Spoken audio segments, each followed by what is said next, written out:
என்னைக்குமே ஈஸியான வழியை தேடாத. ஏன்னா இந்த வாழ்க்கையில வெற்றியை நோக்கி போற பாதைங்கிறது ரொம்ப கடினமாக தான் இருக்குது. ஸோ நீ ஈஸியான பாதையை தேடுன அப்படின்னா உன்னால கண்டிப்பா ஜெயிக்க முடியாது.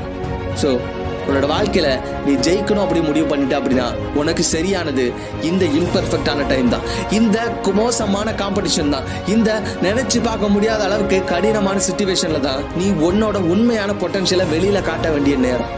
ஸோ இனிமேலும் பயந்து ஓடாத. ஓ மேல நீ நம்பிக்கை வை. இந்த உலகத்துல நீ எதையோ நம்புற, ஒன்ன நீ நம்பு. உன்னால பண்ண முடியும், நீ முழுசா நம்பு. என்னைக்கு நீ ஒன்ன நம்புறியோ அன்னைக்குதான் இந்த உலகம் ஒன்ன நம்பும். நீ உன்னை நம்பாத வர இந்த உலகம் உன்னை நம்ப போறதில்ல. உன்னால எந்த விஷயத்தையும் சாதிக்கவும் முடியாது. நான் கடைசியா உங்ககிட்ட ஒரு விஷயம் சொல்றேன், நல்லா ஞாபகம் வச்சுக்கோங்க. நான் உங்ககிட்ட நீங்க உங்களை நம்புங்கன்னு சொல்றதுக்கு காரணம் என்ன தெரியுமா? இந்த உலகத்துல நிறைய பேர் ஜெயிக்கிறதுக்கும் தோக்குறதுக்கும் இருக்கிற ஒரே ஒரு காரணம் அவனோட